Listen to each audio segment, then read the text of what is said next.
तो hello viewers, जैसा कि हमने अपने पिछले वीडियो में देखा था कि उसमें बहुत सारे ग्लिचेस आ गए थे। तो इस वजह से जहाँ तक का मेरा वीडियो था उसके आगे का ही मैं थोड़ा मैं उसके आगे करा दूंगा। जहाँ तक अच्छी तरीके से वीडियो चल रहा है उतना तो मैं रहने दे रहा, और उसके आगे जितना भी ग्लिच वाला पार्ट था मैं दोबारा से रिपीट कर दे रहा हूँ, क्योंकि मेरे फ़ोन में काफ़ी सारी प्रॉब्लम्स हैं। तो इस वजह से वो वीडियो उसमें स्टोरेज कैपेसिटी थोड़ी कम है तो वो ग्लिच कर देता है। तो आप लोग जाके परेशान मत होना, तो मैं दोबारा से मैं पूरा रिपीट कर दूंगा। जितना कि उसमें अच्छा हो गया था उतना रहने दूंगा, और जो गलत ग्लिच हो गया पार्ट वो मैं दोबारा करा दूंगा। तो बेसिकली हम लोग क्या देखेंगे, अब फीचर्स देखेंगे कि इसके अपने रेगुलेटिंग एक्ट ऑफ 1773 के इसमें क्या कर दिया, एग्जीक्यूटिव काउंसिल बना दी। चार लोगों की एग्जीक्यूटिव काउंसिल होगी जो कि क्या करेगी, गवर्नर जनरल को असिस्ट करेगी। तो बेसिकली कहा जाए तो ये इंडिया की सबसे बड़ी एडमिनिस्ट्रेटिव बॉडी बन जाएगी, जो कि इंडिया की मशीनरी संभालेगी। मतलब कि उनके जो राजकाज हैं, मतलब हर चीज़ अब यही लोग एक्ट करेंगे। एक तरीके से कह दिया जाए तो पार्लियामेंट्री और सेक्रेटरीट का काम यही, जी 5 लोग, गिनती के 5 लोग ही पूरे इंडिया को गवर्न करेंगे, कंट्रोल करेंगे, सब कुछ यही करेंगे। और क्या होगा यहाँ पे, private trade and present prohibited for the servant of the company. तो बेसिकली कहा यह जा रहा है कि जो अगर हम लोग रॉबर्ट क्लाइव की बात करें तो रॉबर्ट क्लाइव जैसे ही उधर इंग्लैंड में पहुंचे थे, इंडिया का माल पानी लूट कर, तो जब वहाँ पे पहुंचे तो लोगों ने वहाँ पे देखा कि इनके पास भैया इतना सारा पैसा कहाँ से आ गया। गवर्नमेंट तो इनको, जो इनकी ईस्ट इंडिया कंपनी थी वो तो इतनी ज़्यादा सैलरी देती नहीं थी, तो इनके पास इतना सारा पैसा कहाँ से आ गया कि इन्होंने वहाँ की जो पार्लियामेंट होती है वहाँ की सीट अपने पैसा फेंक कर खरीद ली थी, बेसिकली कहा जाता है। अगर आप लोगों ने बैचलर हिस्ट्री पढ़ी हो तो इनके पास इतना ज़्यादा पैसा आया कहाँ से। तो अब वो लोग पार्लियामेंट वाले समझ गए कि भैया ये लोग क्या कर रहे थे, प्राइवेट ट्रेड कर रहे थे। तो वो अपनी पार्लियामेंट वालों ने क्या कर दिया, प्राइवेट ट्रेड का इनको जो ऑफिशियल तौर पर बंद करवा दिया कि आप लोग वहाँ पे कोई प्राइवेट ट्रेड नहीं कर सकते हैं, बेसिकली कहा जाए तो। और क्या होगा यहाँ पे, और क्या, इन्होंने court of directors to report on revenue, civil and military affairs. तो बेसिकली इन्होंने कोर्ट ऑफ डायरेक्टर्स अपॉइंट कर दिए थे वहाँ पे, जो कि क्या देते थे, इन्फॉर्मेशन देते थे किसके बारे में, जो ईस्ट इंडिया कंपनी इंडिया में क्या कर रही है, क्या नहीं कर रही है।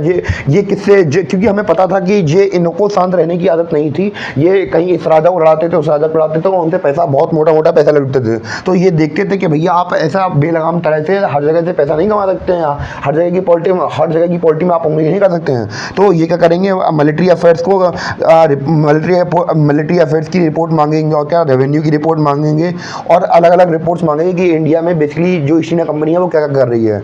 और क्या कहेंगे, और क्या फीचर्स थे, 4 काउंसिल प्लस गवर्नर जनरल। तो बेसिकली कहा जाए जो 4 काउंसिल जो हेल्प करने के लिए, गवर्नर जनरल की हेल्प करने के लिए मतलब अपॉइंट किए जाएंगे, और गवर्नर जनरल को इन लोगों को क्या कहा जाएगा, गवर्नर जनरल इन काउंसिल। तो बेसिकली जो ब्रिटिश की एक प्रथा थी जिसमें अगर कोई राजा अपने मंत्रियों के साथ बैठ के सभा कर रहा है तो उसको हम लोग क्या कहते थे, किंग इन काउंसिल, तो उसे बात कहा जाता था। तो ऐसे ही अब क्या, गवर्नर जनरल आपस में जब बात करेंगे अपने मंत्रियों के साथ बैठ के, तो उसे क्या कह दिया जाएगा, गवर्नर जनरल इन काउंसिल। तो ये वाला पार्ट इतना ही। दूसरी स्लाइड में मैं बाकी वाले जो फीचर्स लिखे थे पहले के, मैं वो और करा दूंगा अभी।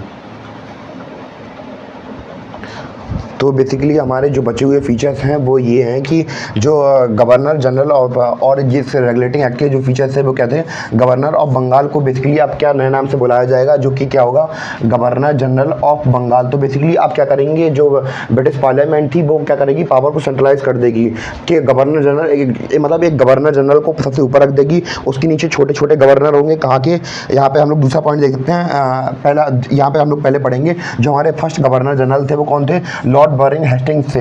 तो ये हमारे पहले गवर्नर जनरल थे। ये बहुत ज़्यादा इंपॉर्टेंट डाटा है कि उनका नाम तो हमें याद रखना चाहिए। बैरन हेस्टिंग कौन थे, हमारे फर्स्ट गवर्नर जनरल थे।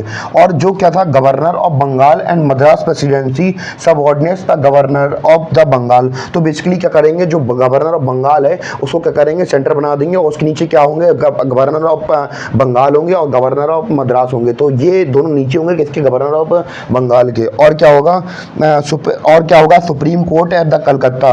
तो बेसिकली इंडिया के अंदर पहले कोई सुप्रीम कोर्ट जैसी कोई चीज़ थी ही नहीं इंडिया में। तो जो ब्रिटिश पार्लियामेंट था उन्होंने क्या किया था, इंट्रोड्यूस किया था, ब्रिटिश ने क्या किया था, सुप्रीम कोर्ट यहाँ पे स्टैब्लिश करवाया था कब, 1774 में। और जो सुप्रीम कोर्ट के मेंबर कौन कौन होंगे कि एक चीफ जस्टिस होंगे, क्या होंगे, एक चीफ जस्टिस होंगे, और क्या होंगे, 3 जजेस होंगे।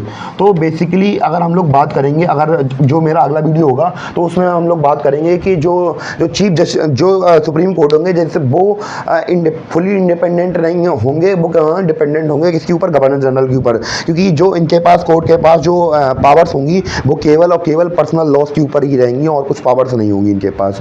और सॉरी फॉर एक अपडेट दे रहा कि जो मेरा इससे पहले वाला वीडियो था उसमें काफ़ी सारी ग्लिचेस हो गई थी, तो उसके लिए सॉरी। और जितना भी उसमें पार्ट ग्लिच हो गया था वो मैंने यहाँ पे अच्छी तरीके से समझा दिया है। और आप लोग कुछ भी डाउट लगा करें तो आप प्लीज़ कमेंट कर देना, तो मैं थोड़ा बहुत उसमें देख लूँगा, पर रिप्लाई देना मेरे लिए पॉसिबल थोड़ा कम ही रहता है। तो आप लोग कंटिन्यू इसे देखते रहिए और अगले वीडियो आते रहेंगे डेली या कुछ दिनों के अंतराल में।